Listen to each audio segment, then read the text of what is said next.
The Newsday continues here on One News Now Business. I'm Diego Castro.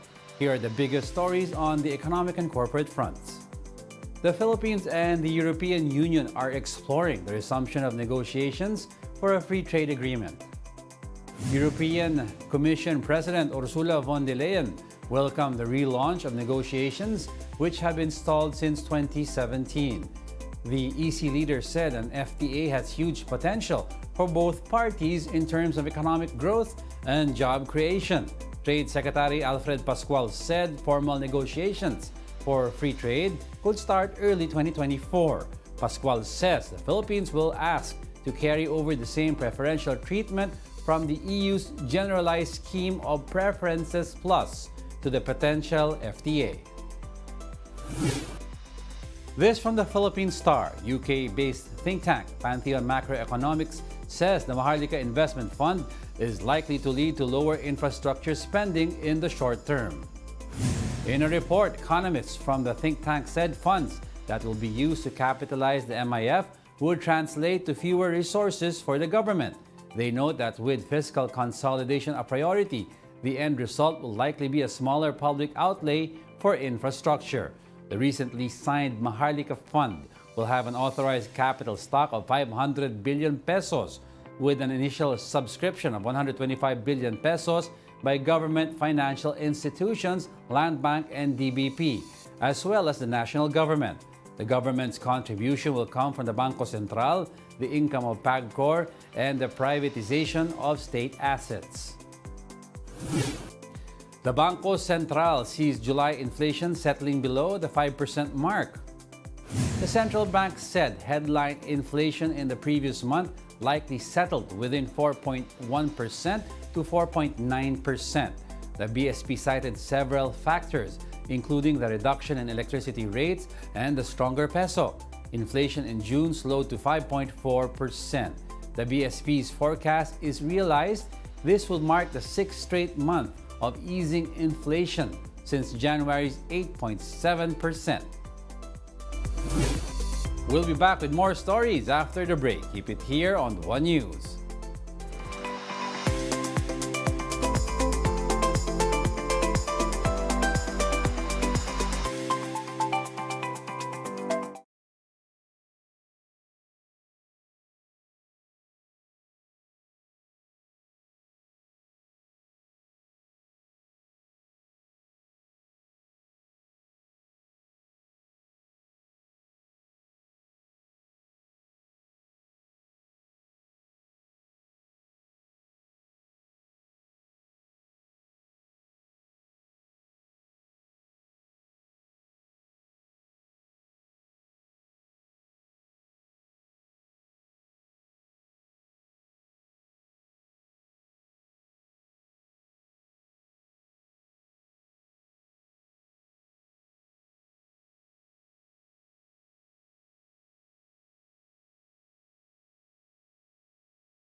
You're still watching One News Now. I'm Diego Castro.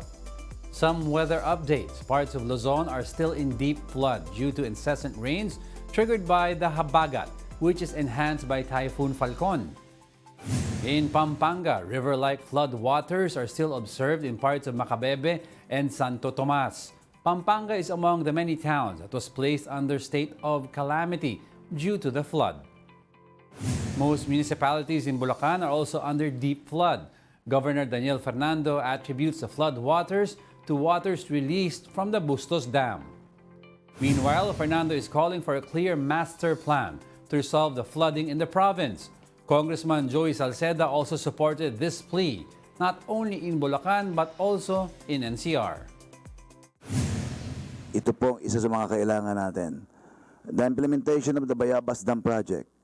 This project is seen as a multi-purpose dam, and aside from being a potential source of domestic and irrigation water, it is also seen as the major flood control facility from waters coming from the watershed. Without integrated flood control and centralized land use and planning, Bulacan and North NCR is doomed to even more flooding. Integrated flood control is a massive undertaking that requires the resources and expertise of the private sector.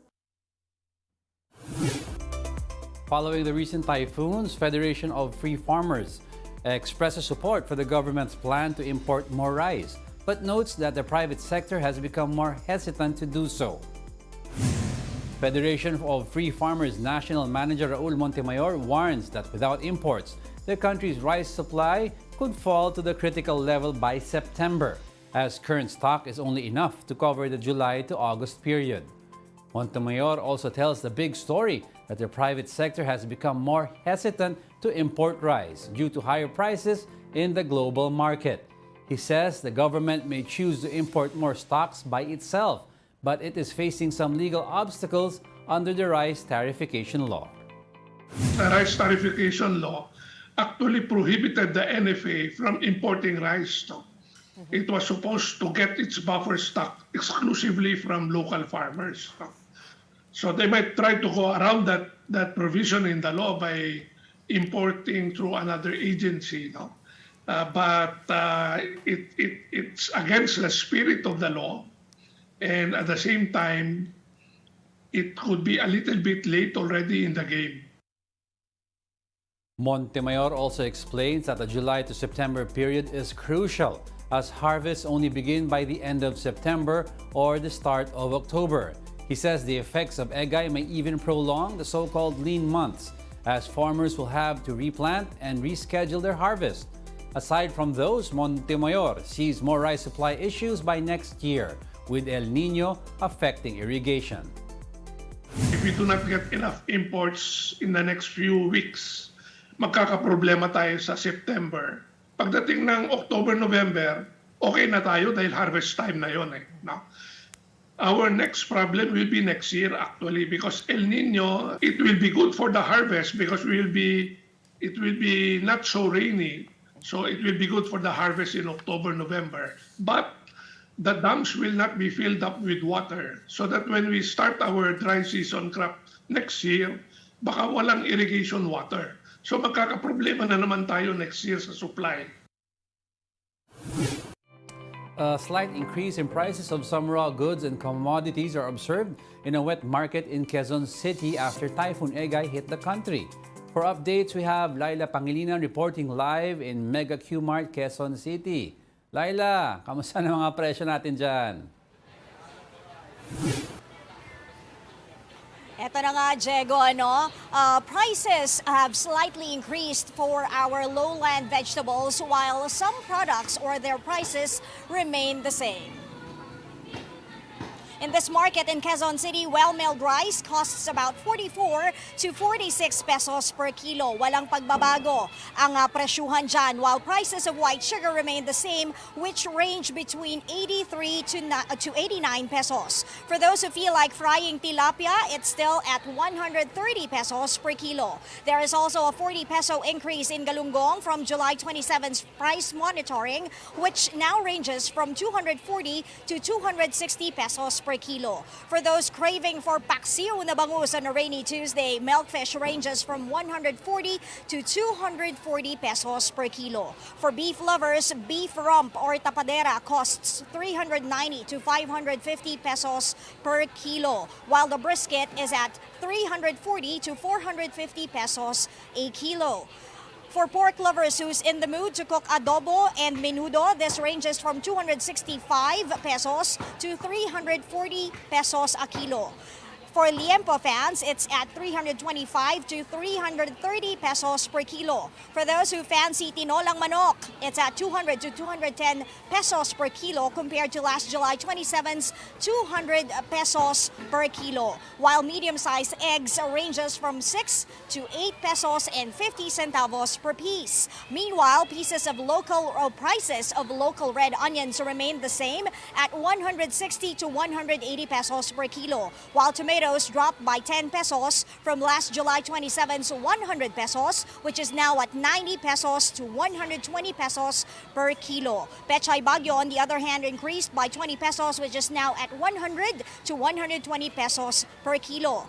And cabbage decreased by 10 pesos from July 27 at 110 to 130 pesos per kilo. Bitter gourd or ampalaya increased by 10 pesos as well. It now costs 120 to 200 pesos per kilo compared to last July 21's pricing of 100 to 120 pesos per kilo. If you feel like whipping up a fresh batch of calamansi juice, it's at 60 pesos to 120 pesos per kilo.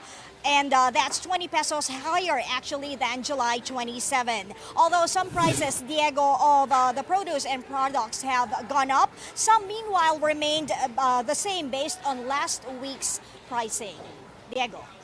Thank you for that report. That was Laila Pangilinan reporting live from Quezon City. And those are the top business stories of the hour. I'm Jago Castro. Join us again at 2 p.m. We are One News, all sides, all the time.